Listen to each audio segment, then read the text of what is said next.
John Michael at Kiara, ngayong araw na ito, itong oras na ito, magpapalitan kayo ng pangako sa bawat isa.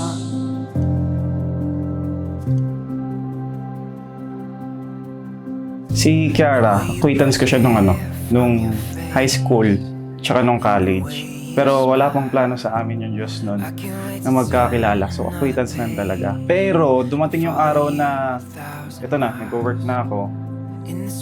Chinat ko siya sa Facebook, sa Messenger. Kinukulit ko siya na mag-date kami, ganyan. Hanggang sa pumayag siya. Actually, mga month ata yun. Months pa bago niya ako replyan. Niya talaga ako pinapansin.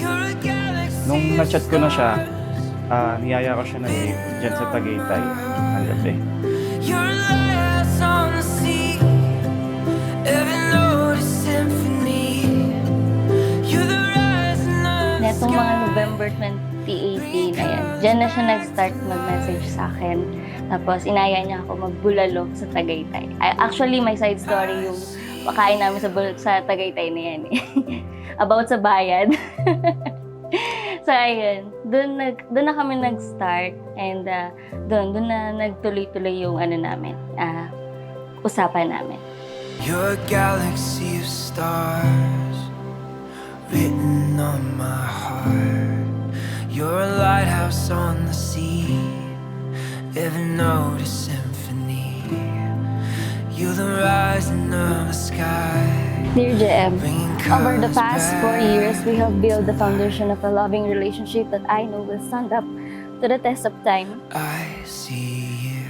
As your life partner, I promise to support you in all your personal pursuits. I will always be your biggest fan, cheering you on from the side. I love you very much and I cannot wait to spend the rest of my life with you and with our little one. Mahal na mahal kita, Kiara. Sumuko man ako ng isang beses, napatunayan ko namang kailangan at kulang ako kung wala ka. Ang nagustuhan ko kay Kiara medyo palengkera. Tapos, machismis yan. Paborito namin paborito namin banding yan eh. Maalaga. Hindi naman ganun kaarte. Pero may pagka-arte. Tapos nagustuhan ko sa kanya is engineer kasi siya. Pero totoo, gusto ko sa kanya kasi yun yung first niya. Tsaka nung time na nakita ko rin siya kasi sa TUP, ayun, nag-iba rin pala yung itsura niya. Mas pumogi siya. Kaya ayun.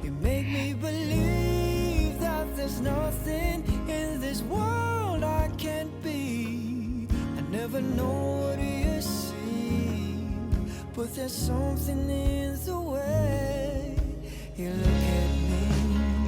Message ko sa'yo is ready ka na magpuyat, ha?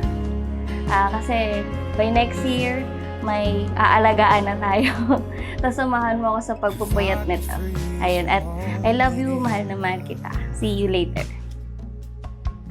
The seconds that you touch your lips to mine. Michael at Kiara, mahal na mahal kayo ng Diyos.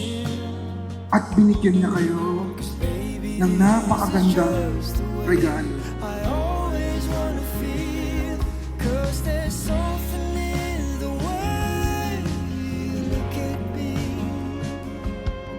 It's as if At alam ko bago kayo umarong sa araw na ito, marami kayong mga pinagyan. Hindi kayo makakulos. Yung mga lugar at saka wala kayong nagkakulaan. never know what you see. At marami pa There's something in the way you look. Kasi nung nakaraan, actually parang last year, nagkahiwalay kami. Nung kami na. So doon ko naramdaman kung gaano ko siya kailangan. Doon nag-start na, ay, siya na pala talaga.